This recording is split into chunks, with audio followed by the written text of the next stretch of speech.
เมื่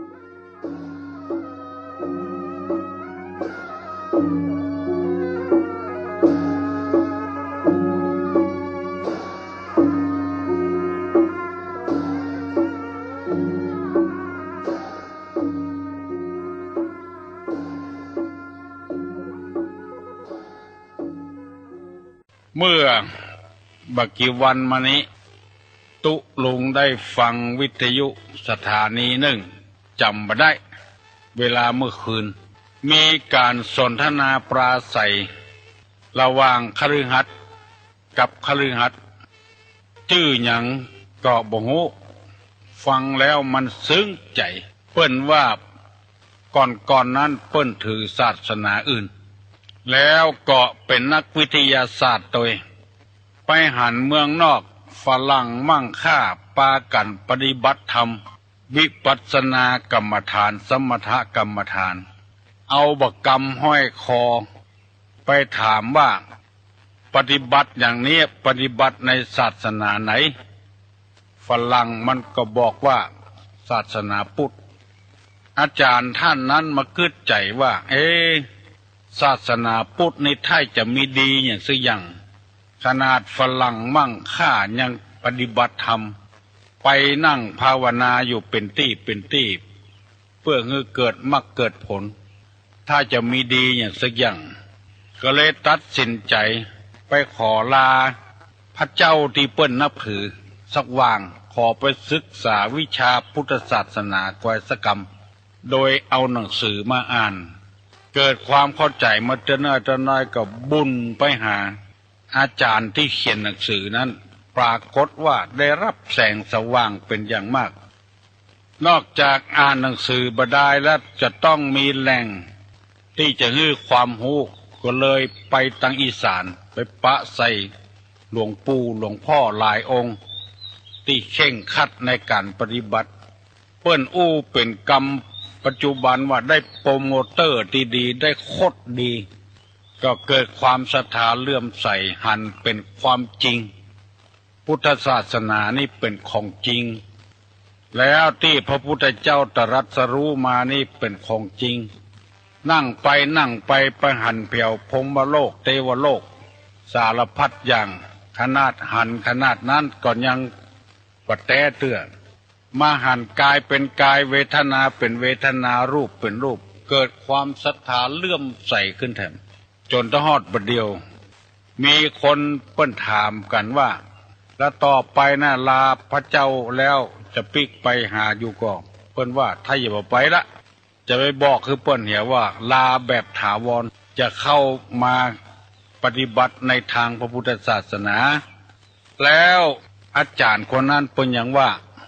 พุทธบริษัทเอาตึงวันนี้ยังบัดแต้เตื้อยังไปหลงอยู่ในบุญอยู่คือชอบฮือตานอย่างเดียวศีลบ่รักษาภาวนาบ่เอาเพราะฉะนั้นชาวพุทธที่แท้จริงจะต้องมีทานมีศีลมีภาวนาถึงจะครบบริบูรณ์สิ่งที่เป็นสาระเป็นประโยชน์นั้นบ่ให้เอากันไปเอาสิ่งที่มันม่วนมันงานคล้ายๆกับว่าบ้าบุญกันพระสงฆ์พระตุเจ้าตนใดเงียบแปลกอย่างเนี้ยเป็นต้นว่าลอยกระทงลอยฟ้ากาซื้อลูกโป่งไปปล่อยอย่างโมเนี้ยอันนี้มันเป็นเปลือกมันเป็นกระพี้มันยังบ่ถูกต้องเถอะ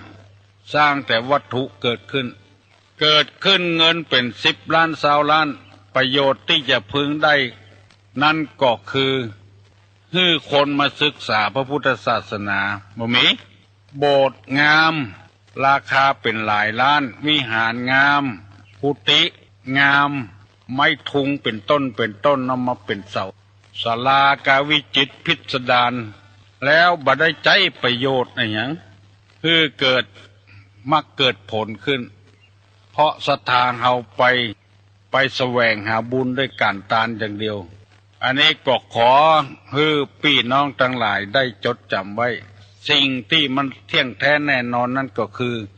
ฝึกตนหัดตนให้เป็นคนดีของตัวเองของครอบครัวของสังคมบ่ทะเลาะเบาะแว้งกันบ่ไล่บุบไล่ตีกัน คนต่างบ้านต่างเมืองเปิ้นมาแอวลู่กระเป๋ากาบุบเปิ้นกาไอ้อย่างกาหมู่นี้เป็นต้น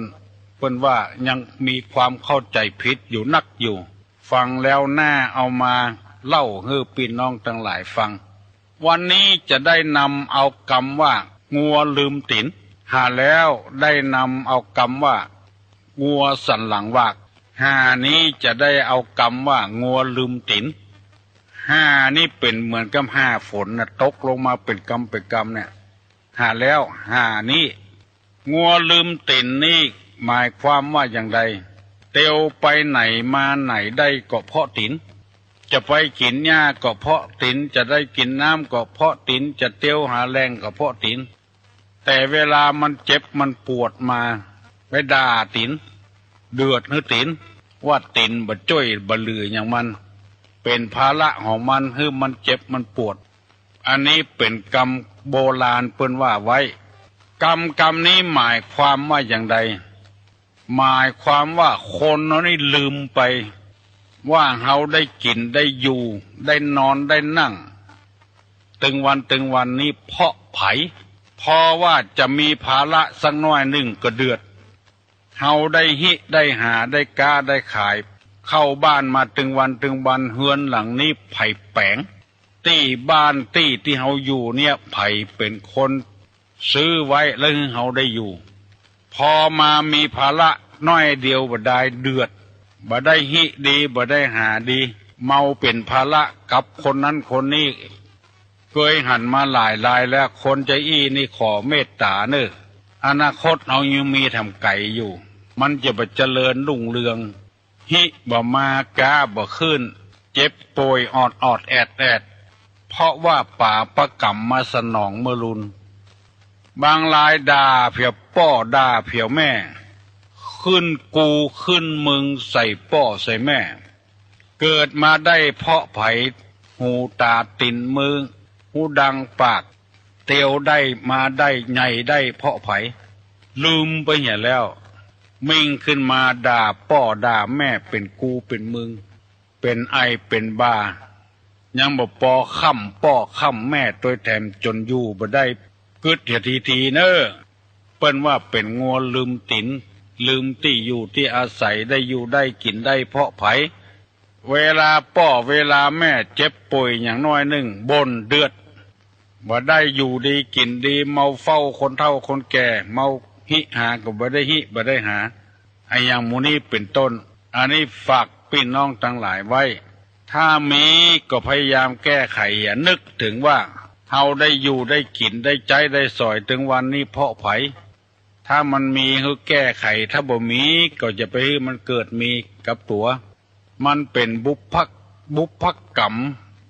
ที่ได้สร้างกันมามีป้อนหนานหนึ่งมาอู้กับตุลุงว่าบ้านที่ป้อนหนานอยู่นะมีละอ่อนมันค่ำป้อค่ำแม่มันด่าป้อด่าแม่มันโอ้คนเฒ่าก็บ่ฮู้อย่างเงี้ยจะได้แล้วเอาไปอบรมบ่มนิสัยที่ไหนก็บ่ได้มันเป็นอะไรอย่างมาเกิดบ่ฮู้ลืมตินลืมที่มันได้อยู่ได้กินมากับไผมันลืมมันด่าได้ด่างเอาเจ็บเป็นอย่างก็บ่ให้เฝ้าบ่ให้พอกให้กอย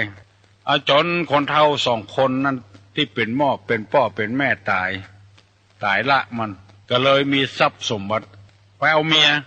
ได้เมียแล้วบ่แต่งงานแล้วบ่มีลูกกับกันไปขอลูกคนอื่นเอามาเลี้ยงพากฏว่าไอ้น้อยคนนี้ใหญ่ขึ้นมาเงี้ยอย่างเดียวกันที่มันเงี้ยคือพ่อของแม่เกินกว่านั้นทำก่อนพ่อแม่ว่าโอ้เอาลูกมาเลี้ยงคือลูกได้อยู่ดีมีสุขหาบัดใจแค่มาลงสู่ไปเอาหามาอย่างว่าเดี๋ยวขนาดนั้นพ่อหนานคนนั้นตายไปละพ่อหนานนี้ถ้าไผ่ไข้หูมาถามตุลุงโดยโทรศัพท์มาก็ได้หันแก่เข้านี่นึกถึงพุทธภาษิตเป็นว่าเวรย่อมระงับด้วยการไม่จองเวรนี่นะระงับได้ด้วยการบัดจองเวรที่พุทธภาษิตเป็นว่าไว้ก็เลยตัดสินใจห้อง3 คนพ่อแม่ลูกนั้นมาอู้มาได้ห้องอีกแล้วไปหาเขากันแล้วไปถึงบ้านถึงจอง ตัดสินใจเขาจะจังก็จ้างเถอะจะได้ก็จ้างเถอะ3 คนน่ะก็ถามพ่อหนานไหมอย่างพ่อหนานมีเรื่องอยู่อย่างนะก็เลยคือฟังต่างๆนานาบ้าน้อยนี่เมื่อมันพ่อแม่มันมีมันค้ำพ่อค้ำแม่มันอย่างเงี้ยแล้วก็เอาลูกเปิ้นมาเลี้ยงก็อย่างเดียวกันมาเพะพ่อจะทำให้ไปแปลงสวยดอกมา3 สวยพ่อจะตัดกรรมตัดเวรเห็นเนอะลูกคนนี้ต่อไปก็จะไปด่าพ่อด่าแม่อย่าไปพ่อแม่ลำบากลำบน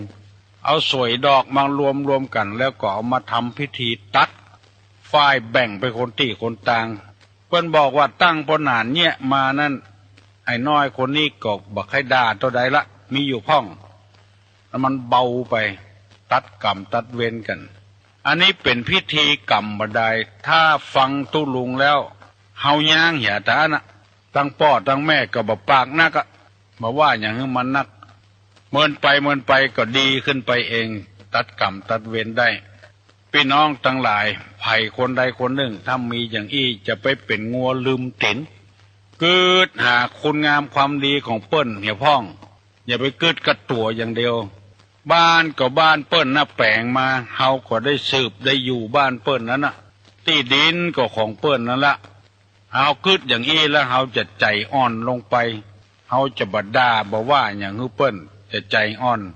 บาปกรรมก็จะบ่ติดตัวเองเอาละโยมทั้งหลาย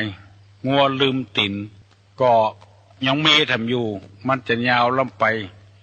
บ่ได้เอาทศพิธราชธรรมมาเล่าระยะนี้เป็นระยะที่คนไทยทุกคนจะต้องตอบแทนบุญคุณของเจ้าฟ้าพระมหากษัตริย์โดยประพฤติตัวเป็นคนดีมีศีลมีธรรมบ่ช่อบ่โกงบ่ทะเลาะวิวาทกันถวายแด่พระเจ้าแผ่นดินเพื่อให้เปิ้นครองราชย์ต่อไปบ่ใช่60 ปีนานแถมเป็น70 80 90เป็น100 ปีพุ่งก็ได้ทำไมพระสงฆ์นิกรจึงเคารพสักการะบูชาเพราะพระเจ้าแผ่นดินนั้นเปิ้นประกาศว่าเราจะปกครองโดยธรรมปกครองโดยธรรมนะบ่ได้ปกครองโดยอาวุธยุทโธภัณฑ์ประหัตประหารกันพระองค์ก็ทำมือเป็นตัวอย่างแต่ตั้งอยู่ในทศพิธราชธรรมกู้ข้อเลยตั้งแต่ข้อ1มีการมีการรักษากายวาจามีการบริจาคมีการซื่อตรงมีความอ่อนโยน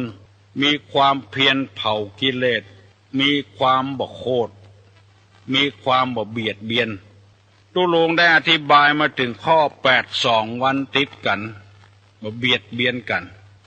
เจ้าฟ้ามหากษัตริย์ตะกอนนี้ยังไล่คุบจริงเอาประเทศต่างๆเมืองต่างๆเอามาเป็นเมืองของตัวเองเข้าอยู่ในเขตปกครองของตัวเองเก็บเอาภาษีอากรก้าหน้าก้าอย่างมาเอามาบำรุงบำเรอตัวเก่ามหากษัตริย์เอานี้ตั้งอยู่ในธรรมในพระพุทธศาสนามาเบียดเบียนไผยังเอาทำก่อนคนที่มีศรัทธายังมอบที่ดินมอบโฉนดพระเทพพ่องในหลวงพ่องพระราชินีเปิ้นก็เอามาเป็นประโยชน์กับบ้านกับเมืองต่อไปวันนี้จะได้อธิบายข้อที่8ว่าขันติแปลว่าความอดทนขันติทีรัสสะลังกาโลความอดทนเป็นเครื่องประดับของนักปราชญ์ความอดทนนี่นะในหลวงนี้อดทนขนาดนักไปกูซอกกูมุมภาคกลางภาคอีสานภาคใต้ภาคเหนือตะวันออกภาคใต้สุดปุ่นไปหมดกุฏิกุตางมีความอดความทนหน้าที่อยู่นั่งอยู่ในห้องแอร์เล่นดนตรีกลางอย่างกากินอยู่สบายแล้วเปิ้นไปอยู่บ่ได้พระราชินีถึงเวลามาก็ออกไปมาภูพิงพ่องไปภูพานพ่องไปทักษิณราชนิเวศพ่องไปเพื่อไปพอไปกอยศิลปชีพของเจ้าบ้านเจ้าจองมีความอดความทนในทางพระพุทธศาสนาในแบ่งความอดทนไว้อยู่3อย่าง 1. ทนลำบาก 2. ทนตรากตรำ 3. ทนต่อความเจ็บใจนี่ความทนในทางพุทธศาสนาจำไว้เนอะขอให้ปฏิบัติธรรมเถอะสันติภาพจะเกิดขึ้นแน่นอนบ่ต้องว่าประเทศละในโลกในโกสันติภาพการสร้างอาวุธยุทโธภัณฑ์นักเท่าใดเป็นเหตุให้เกิดความวุ่นวายนักขึ้นเท่านั้นถ้าสันติภาพเกิดขึ้นเพราะการปฏิบัติธรรมมีความอดความทนต่อกันบ้านครอบครัวนั้นก็มีความสุขตัวเองเฮาก็มีความสุขที่เฮาทุกข์ถึงวันก็เพราะบ่มีความอดบ่มีความทนที่เฮาได้กินเงินเดือนถึงวันก็เพราะความอดทนเมื่อน้อยๆเรียนหนังสือปฏิบัติงานทุกข์ยากลำบากต่อใดอดเอาในที่สุดมาก็จบปริญญากันได้ทำการทำงานได้เงินได้ทองกันมาไปหารครอบครัวบางครอบครัวนั้นโอ้ทุกข์ยากลำบากลำบนกาขายเอาสปะใส่ปืนลูกมาเกิดส่งลูกของห้ำของเฮียนอดทนเอาทนลำบากต่อการต่องานนะพอลูกจบขึ้นมาได้ทำงานบ่กี่วันกี่เดือนเนี่ยหูอยู่ละอ่อนที่ได้ทำงานเฮารับตายังกึดได้อยู่มันเล่นตำวัดนำเนี่ยวันนั้นเอารถมาเจิมรถเก่งโตโยต้าแถมซ้ำมาถึงป่อถึงลูกป่อมันบ่ได้ขี่ลูกมันได้ขี่รถเก่งเพราะความอดทนของป่อของแม่ของลูกที่ได้ศึกษาเล่าเรียนซื้อให้ลูกไปทำงานพ่อแม่ก็อยู่อย่างเก่านั้นนะเฮือนหลังเก่านะเฮือนหลังที่พ่ออุ้ยแม่อุ้ยแปลงไว้นะละอ่อนอายุสาวป่ายได้ขี่รถเก่งแล้วเพราะความอดทนในหลวงของเฮานี่ทนอดทนกู้สิ่งกู้อย่างลำบากเพื่อประสบนิกรของเปิ้นตามธรรมดาผู้นำของประเทศชาติบ้านเมืองจะต้องเสวยความสุขอยู่ในหัวในวังอันนี้บ่เอาออกบ้านออกเมืองจ้อยเจ้าบ้านเจ้าเมืองเพราะฉะนั้นเฮาทั้งหลายจึงปากันปฏิบัติธรรมเพื่อในหลวงของเฮาเพื่อเจ้าฟ้ามหากษัตริย์ของเฮาเพราะเปิ้นเป็นคนที่มีความอดทนปฏิบัติธรรมถ้าบ่ปฏิบัติธรรมแล้วบ่มีความอดทนแล้วเปิ้นเคยอยู่เมืองนอกเมืองนาพุ่นมีความสุขทางกายนี่นักเหลือเฮาเป็นหมื่นเต้าแสนเต้าบ่ขึ้นดอยบ่ลอยห้วยอย่างเอาง่ายๆเนี่ยอำเภอแม่ริมเนี่ยไผ่นึกไผ่ฝันพ่องสถานที่ท่องเที่ยวจะเกิดขึ้นในตำบลดอนแก้วอำเภอแม่ริมเนี่ยไอ้อย่างไผ่กึดได้ก็ห้วยตึงเท่าคนปลากันมาพักมาผ่อนหน้าฮ้อนมันฮ้อนปลากันมาอาบน้ำมาเล่นน้ำห้วยตึงเท่าลื่นเริงหันษาเกิดเพราะไผ่ห้วยตึงเท่าเพราะเจ้าฟ้ามหากษัตริย์มีความดนดันคนในตำบลดอนแก้วเกิดมายังบ่เคยหันห้วยตึงเท่ากำเตื้อแต่เปิ้นอยู่ในเมืองกรุงเทพกรุงธนมาหันแล้วก็มีความคิดเกิ้งน้ำไว้กั้นเขื่อนไว้เอาป่ามาปล่อยคือคนได้ล่าหากินป่าในเขื่อนห้วยตึงเท่าแล้วก็ชาวบ้านจอจองก็ได้อาศัยเลี้ยงชีพถึงวันนี่ตั้งร้านอาหารคนไปซื้อกันกินกันม่วนกันสนุกเพลิดเพลินแล้วบ่ได้คิดว่าไผ่นี่เป็นคนมาแปลงมาไปครั้งแรกเฮาได้มาประกอบอาชีพที่นี่ก็มีไผ่เคยกึดเลยเกิดจากน้ำบาน้ำแหงเหงื่อทุกหยาดหยดของในหลวงที่โดนดันมากั้นเขื่อนไว้อย่างน้อยๆนะที่แม่ริมเนี่ยต่อไปทั้งสันกำแพงแถมที่ดอยสะเก็ดแถมแม่ห้องไข่เวลานี้แขกบ้านแขกเมืองมาเป็นที่เชิดชูนกหนูปูปลาก็ได้อยู่ป่านี่ห้วยข้องไข่มีเปี่ยวเสือเปี่ยวเก้งเปี่ยวกวางเปี่ยวฟานพุ่นถ้าในหลวงบ่มากึดแล้วบ้านนี้บ่มีแล้วเจ้าบ้านจะจองกบจะเพี้ยวจะทางจะอยู่กันไปสร้างรีสอร์ทสร้างตึกกันแปลงสนามกอบกันแปลงสนามบาดกันเล่นกันสำหรับคนที่มั่งมีสีสุข ในหลวงเปิ้นบ่ได้ไปกึดอย่างอันเสาะตีไว้กักน้ำไว้ให้คนได้ทำเกษตรโอ้มีกุฏิกุฏางบ่สามารถที่จะนำมาบรรยายที่นี่ได้เพราะพระเจ้าแผ่นดินปฏิบัติตามหลักเนี้ยทศพิธราชธรรมอันนี้เรียกว่าทนลำบากจะใกล้จะไกลจะได้ก็ตามที่เฮาหันไปหมดแม่ห้องสอนก็ไปเจ้าฟ้ามหากษัตริย์ก็ไปมีเจ้าฟ้าหญิงองค์ใดบ่ฮู้ไปหันแม่ค้าเอาเขียดแล้วมาขายอดบ่ได้ก็เลยไปถามแม่ค้าขายยังไงนี่แม่ค้าก็ใครอู้ราชาศัพท์ไปเปิ้นแล้วเนาะมันบ่ฮู้เรื่องก็อู้ไปเลยนะไอตัวที่เสด็จไปเสด็จมานี่ก็แพงหน่อยเจ้าค่ะตัวที่วิ่งไปวิ่งมานี่นะแพงหน่อยไอตัวที่สวรรคตแล้วก็ถูกหน่อยพักเจ้าค่ะ ตัวที่ตายก็ถูกหน่อยตัวที่วิ่งไปวิ่งมาก็แพงหน่อยที่เสด็จไปเสด็จมานี่ก็แพงหน่อยที่สวรรคตแล้วก็ถูกหน่อย อันนี้มันเป็นความจริงนะที่ตุลุงนำมาเสนอลูกเต้าหลานเหลนพี่น้องเฮาทั้งหลายได้ฟังที่ตุลุงนำมาเสนอนี้ขอให้มีความอดกับกันทนต่อความลำบากจะไปบ่นจะไปเดือดตาเฮาหันเฮายังใครได้อยู่ต้องไม่เฮาใครกินอยู่ต้องอดต้องทนเอาเงินคำอยู่ที่ยากหากไม้อยู่ที่แข็งจะไปฟังสบายเตื้อวันนี้ตุลุงได้นำมาเสนอเรื่องความอดทนได้ข้อเดียวทนลำบากต่อการต่องานทุกอย่างอยู่กับพ่อเมียแม่เมียก็ทนเอากระทบกระเทือนกันพ้องก็อดเอาคือมันโป้นไปเหตุเป็นวันจะไปแสดงอะไรอย่างออกมาจนเกิดเรื่องเกิดราวคือมีความอดความทนเอาถ้าเกิดเรื่องเกิดราวกันมาแล้วก็มันก็ไปใหญ่มันบ่เดินไปตามวิธีของมัน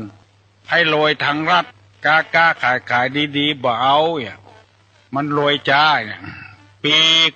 ไปขายของเถื่อนอาวุธเถื่อนยาเถื่อนยาบ้า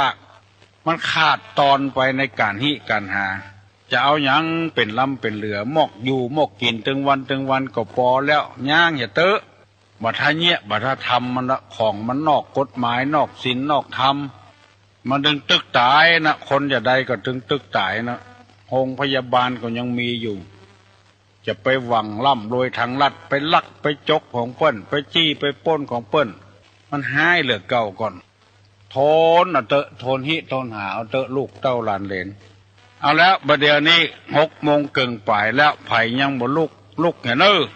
ลุกลูกเจ้าจะไปลูกควายมันจะบัดต้านการต้านงานอย่างนะอันนี้ว่าสำหรับคนที่ลูกขวายคนลูกเจ้าเพื่อก็ลูกตั้งแต่เจ้าแล้วเนี่ยการเนี่ยงานกันแล้วฟังตุลุงอู้ตัวจะพยายามเป็นขวัญอกขวัญใจของพี่น้องทั้งหลายนำธรรมมาปฏิบัติเพราะว่าการนับถือพระพุทธศาสนานี้บ่ใช่ว่าฮื้อกินฮื้อตานอย่างเดียวนะไปวัดไปวาไปส่งเข้าวัดไปใส่บาตรญาติปกยังบ่ปอเด้อนะยังบ่ปอเด้อเป็นตาน้ำใหม่ตาแต่อี้ยังบ่เตื้อเด้อที่จะถึงความสุขแท้จริงตานะป่าละมีตานะอุปป่าละมีตานะปะละมัทธะป่าละมีทำกรรมอยู่2 ชั้น 3 ชั้นก่อนไม่ใช่การมอกใส่บาตรการมอกทานการเข้าในกามอกทำบุญลงศพมอกไถ่ถอนชีวิตสัตว์นี่จะมีความสุขยังบ่เตื้อยังเป็นการเริ่มต้นอยู่พญาเวสสันตละเฮือตาลเจ้าจารีน้องกันหาแก่ปู่พามเท่าเขียนตีสองหน้าสองตาก็มีความอดทนเอาไปจนป้นหูป้นตาพญาอินตาส่องตาติบลงมาว่าพระเวสสันดรฮือตาลลูก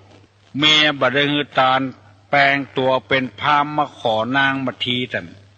ในจาดเมื่อเป็นพญาเวสสันตละก่อนยังบัดตรัสรู้พญาสัพพัญญูตัญญาณเตื้อปิกมาเสวยบ้านเสวยเมืองอย่างเก่าอย่างเดิมอยู่การของเฮามอกอีนี่คือภูมิใจไว้พอให้พอดีฟังเตื้อ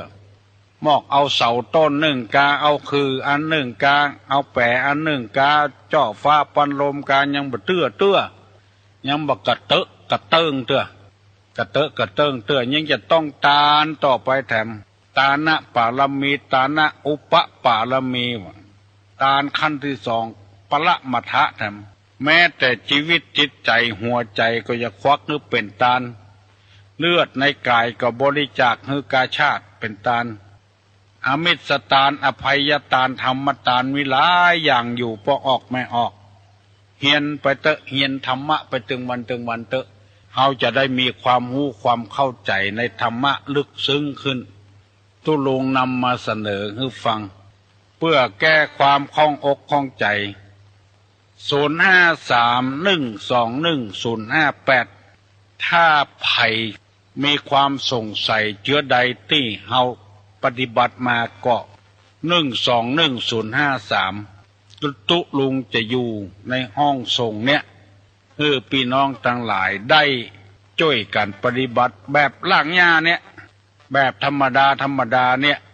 บ่เอาอันอย่างอื่นเตื้อเมื่อเฮาฝึกหัดมื้อนี้ศีล 5ได้ครบแล้วก็ก้อยเอาขั้นต่อไปแถม